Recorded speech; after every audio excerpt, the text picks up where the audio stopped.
नमस्कार प्यारे विद्यार्थियों। हम पढ़ रहे हैं RPSC first grade school management. इसका एक पार्ट हमने कवर कर लिया, ये नेक्स्ट सेकंड पार्ट है मित्रों।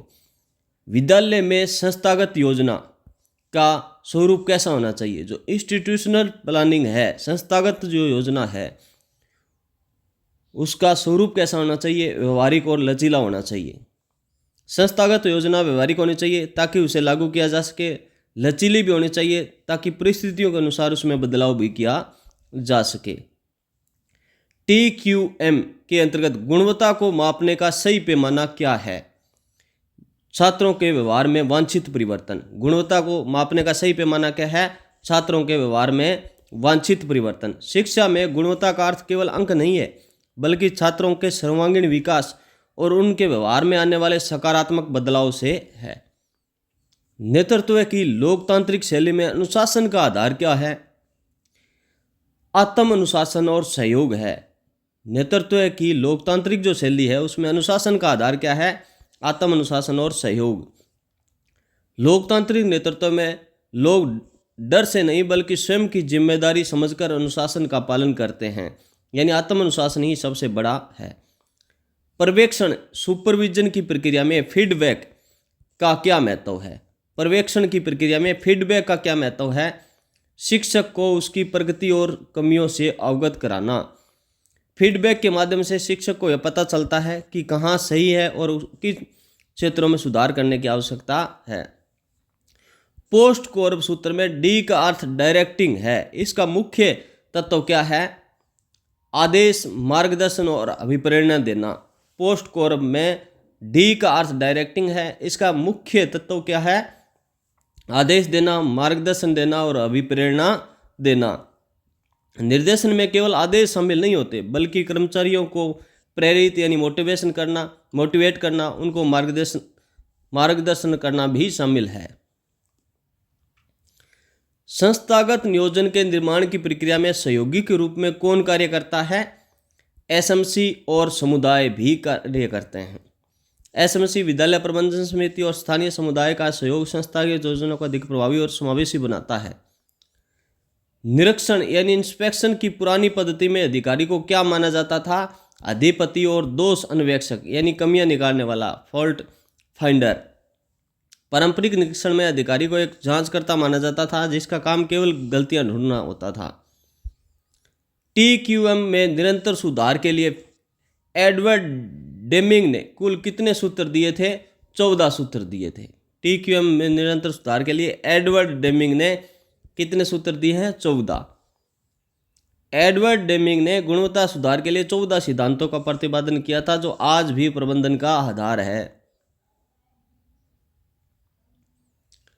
नेतृत्व की वह शैली जिसमें नेता स्वयं को सबसे ऊपर समझता है, दूसरों की सलाह को कचरा मानता है, तो ये कौन सी लीडरशिप स्टाइल है? तानाशाही शैली है। डिटेक्टरशिप बोलते हैं ना जिसको। तानाशाही शैली में नेता का व्यवहार मैं पर केंद्रित होता है, वह दूसरों के विचारों को कोई महत्व नहीं देता, जैसे हिटलर। शैक्षिक पर्यवेक्षण के अंतर्गत सांकेतिक पर्यवेक्षण का क्या अर्थ है? केवल औपचारिक या नाम मात्र का पर्यवेक्षण। सांकेतिक पर्यवेक्षण वह होता है जिसमें अधिकारी केवल औपचारिकता निभाने के लिए विद्यालय आता है, कोई वास्तविक सुधार नहीं होता। संस्थागत नियोजन को किस समिति या आयोग ने सबसे पहले महत्व दिया था? कोठारी आयोग 1964-66 ने संस्थागत नियोजन में सबसे पहले महत्व दिया था, तो ये थे कोठारी आयोग।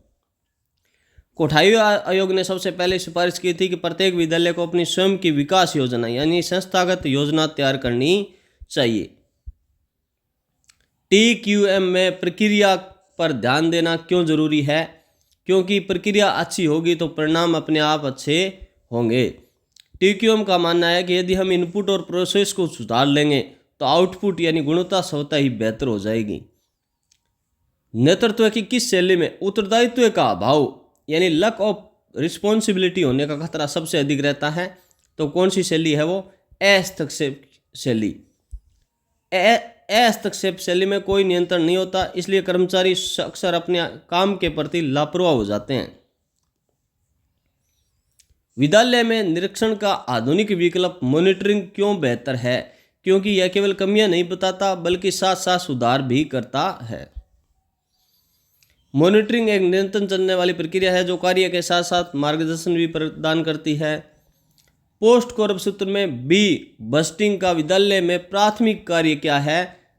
तो आय व्यय का संतुलित नियोजन करना। बस्टिंग का अर्थ उपलब्ध धन का सही प्राथमिकताओं के आधार पर बंटवारा करना ताकि विद्यालय का विकास न रुके। संस्थागत नियोजन के निर्माण में लचीलापन का अर्थ क्या है? बदली हुई परिस्थितियों के अनुसार योजना में सुधार कर लेना। लचीलापन यानी फ्लेक्सिबिलिटी जिसको बोलते हैं, यह सुनिश्चित करता है कि यदि कोई आकस्मिक समस्या आए तो योजना को उसके अनुरूप डाला जा सके, यानी लकीर का फकीर नहीं बनना। शिक्षा में गुणवत्ता सुधार के लिए 5S तकनीक किस देश से आई थी? तो जापान से आई थी। जो 5S टेक्निक है ये कहाँ से आई? जापान से। 5S तकनीक जापान से आई। कार्यस्थल पर स्वच्छता, अनुशासन और मानकीकरण पर जोर देती है। नेतृत्व की सिचुएशनल शैली के अनुसार यदि कर्मचारी अकुशल, अनिच्छुक है तो नेता को क्या करना चाहिए? यानी सिचुएशनल कंडीशन दे करके क्या करना चाहिए? यदि कर्मचारी क्या है? अकुशल है, काम करने वाला नहीं है और काम करने का इच्छुक भी नहीं है तो निर्देशात्मक शैली अपनानी चाहिए, यानी निर्देश देने चाहिए। हर्सी और ब्लेंचर्ड के अनुसार यदि टीम तैयार नहीं है तो नेता को स्पष्ट आदेश देने पड़ते हैं। शैक्षिक पर्यवेक्षण के दौरान एक पर्यवेक्षक का शिक्षकों के प्रति रवैया कैसा होना चाहिए? एक मित्र का, दार्शनिक का और मार्गदर्शक होना चाहिए। पर्यवेक्षक का काम शिक्षक को डराना नहीं बल्कि समस्याओं को समझकर सहयोगात्मक हल निकालना है।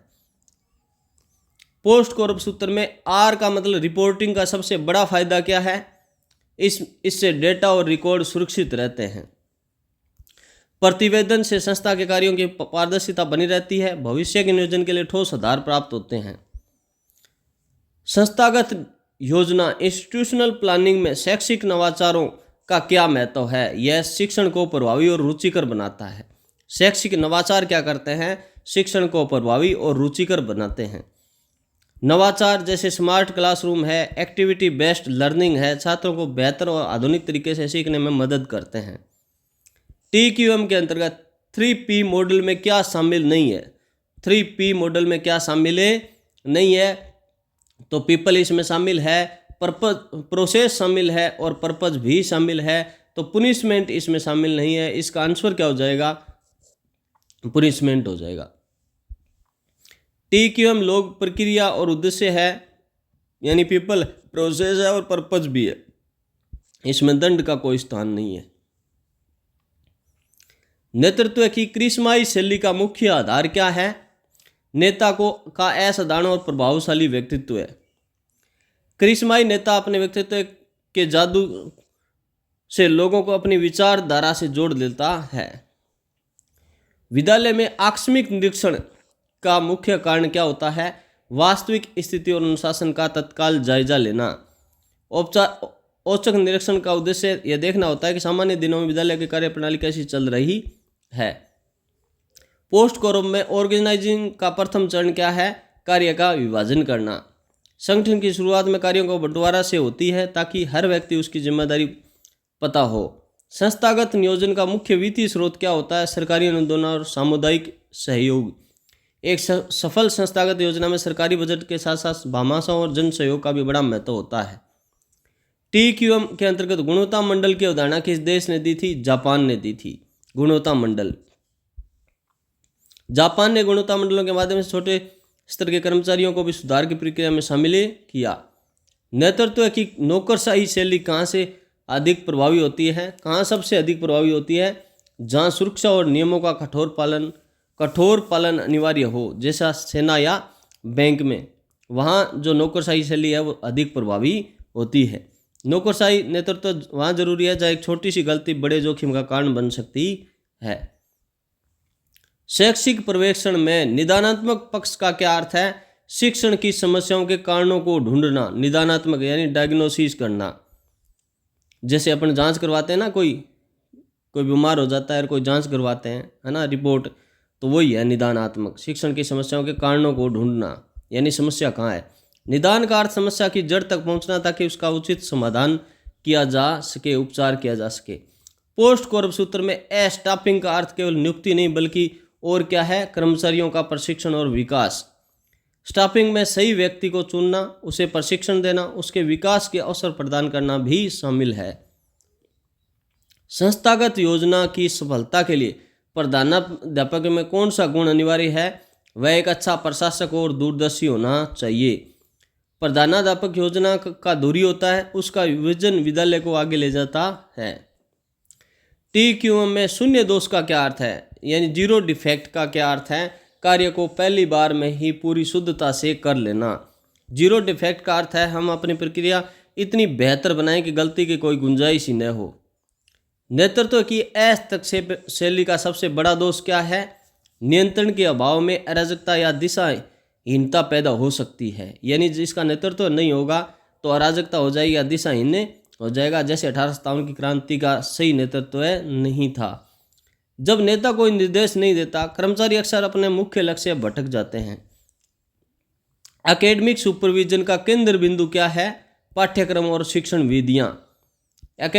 एकेडमिक सुपरविजन का पूरा ध्यान पढ़ाई लिखाई और क्लासरूम टीचिंग पर होता है। पोस्ट कोर्प सूत्र में कोऑर्डिनेटिंग का मुख्य उपकरण क्या है? प्रभावी संचार, इफेक्टिव कम्युनिकेशन है। बिना प्रभावी संचार, बातचीत या सूचना का प्रवाह के बिना विभागों के बीच समन्वय नहीं बिठाया जा सकता। संस्थागत नियोजन का मुख्य आधार स्वैच्छिक क्यों होना चाहिए? ताकि शिक्षक अपनी रुचि और योग्यता के अनुसार योगदान दे सके। जब शिक्षक अपनी इच्छा से योजना का हिस्सा बनते हैं तो वे उसे पूरे मन से सफल बनाने का प्रयास करते हैं। शिक्षा के क्षेत्र में TQM के अंतर्गत हितधारक कौन है? छात्र, शिक्षक, अभिभावक और समाज सभी हितधारक हैं।